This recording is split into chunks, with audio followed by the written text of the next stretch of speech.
Contoh misalnya kata yang tulisan ALLAH, Allah, yang dimana di dalam Bible digunakan sebagai generic name, sedangkan di dalam Islam itu adalah nama daripada Tuhan kami, itu juga seharusnya diganti.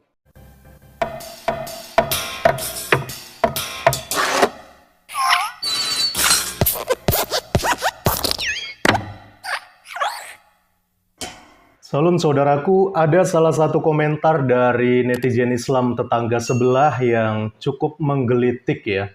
Dan sepertinya harus kita luruskan agar kebodohan bisa hilang dari saudara kita yang satu ini. Komentarnya dia tuliskan begini, andai di Indonesia waktu penjajah masuk ke Indonesia dan nyebarin Kristen, terutama Jawa, dan di Pulau Jawa masyarakatnya mayoritas Hindu, tentu nggak akan dijumpai kata Allah, Rasul, Alkitab, karena nggak mungkin Hindu kenal Allah. Ini sebagai contoh. Namun pihak Kristen akan selalu berkelit bahwa penggunaan kata itu sudah lebih dulu ada di Timur Tengah. Jadi Bible terjemahan Indo nerjemahin Bible Timur Tengah gitu. Mengapa nggak pakai original teksnya? Theos, Parakletos, Kurios. Pede dong dengan istilah-istilah Alkitabnya. Disclaimer, ini bukan menghina, tapi memang betul fakta adanya. Yang membawa Kristen masuk adalah misionaris yang dibonceng penjajah. Jadi kesimpulan dari netizen Islam ini adalah dia mempermasalahkan kenapa orang Kristen memakai istilah-istilah seperti Allah, Rasul, dan juga Alkitab yang dia klaim bahwa istilah itu adalah istilah-istilah yang identik dengan agama Islam. Ini adalah contoh manusia yang hidupnya seperti katak di dalam tempurung ya, sehingga wawasannya tidak bertambah dan menganggap atau bahkan mengklaim semua istilah-istilah itu adalah milik Islam dan agama lain itu nggak boleh menggunakannya.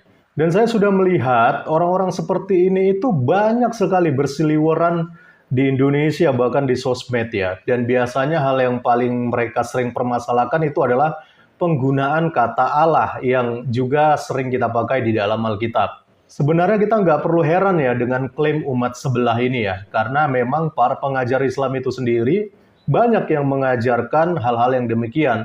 Dan salah satunya adalah Donditan seperti dalam video ini. Contoh misalnya kata yang tulisan ALLAH, Allah, yang dimana di dalam Bible digunakan sebagai generic name, sedangkan di dalam Islam itu adalah nama daripada Tuhan kami, itu juga seharusnya diganti. Nah, sekarang kita akan meluruskan, benarkah kata Allah itu berasal dari bahasa Arab dan spesifik hanya boleh digunakan di dalam agama Islam? Saya tidak akan meluruskan hal ini berdasarkan perspektif saya sendiri, karena saya yakin sekalipun nanti saya sudah meluruskan, pasti mereka-mereka ini tetap akan sulit untuk menerimanya, karena pada dasarnya mereka itu bertanya bukan untuk mencari kebenaran, tetapi hanya untuk mencari pembenaran. Oleh karena itu, saya akan mengambil salah satu referensi video dari salah seorang ustadz atau ulama dari Islam itu sendiri untuk meluruskan hal ini agar wawasan mereka ini bisa bertambah mengenai penggunaan kata Allah ini. Mari simak video berikut ini. Ini pada intinya tentang sejarah Allah. Kemunculan nama Allah, pra-Islam dan setelah Islam. Ternyata nama Allah itu ada di sana. Jadi kiranya seperti apa ini? Allah yang di zaman dulu, zaman pra-Islam, dan Allah setelah Islam begitu. Ya. Jadi kata Allah sendiri sesungguhnya dalam pengucapan lafaz Allah sendiri, lidah Indonesia menimbulkan keanekaragaman. Ada yang bilang Tuhan Allah. Ada kalau Pasundan Allah ya. Gusti Allah. Ada Gusti Allah. Kalau Jawa Gusti Allah. Gusti Allah. Ada Allah, ada Allah, ada Allah. Ya, ada Allah dan sebagainya. Itu tidak ada keseragaman.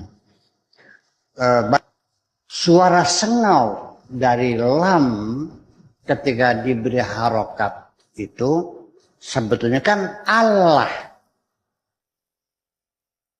Lam fathah la, lam kasroh li, lam domah du, nggak ada lu. oh Allah. Itu kan ada suara yang berbeda. Nah, telusur punya telusur cenderung untuk mengatakan bahwa lafaz Allah ini adalah bukan hasil konjugasi. Dalam morfologi adalah bukan hasil konjugasi dari lafaz ilahun, tapi dia datang sekonyong-konyong dari bahasa luar, yaitu bahasa Ibrani atau bahasa Suryani.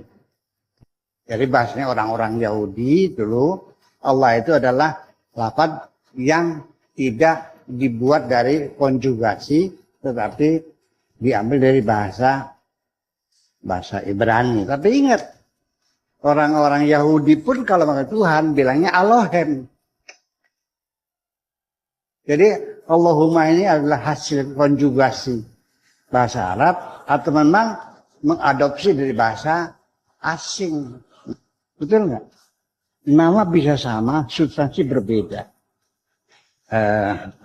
Sebutan Allah itu adalah bukan dicetak oleh bahasa Arab, tetapi mengadopsi bahasa luar, yaitu bahasa Ibrani.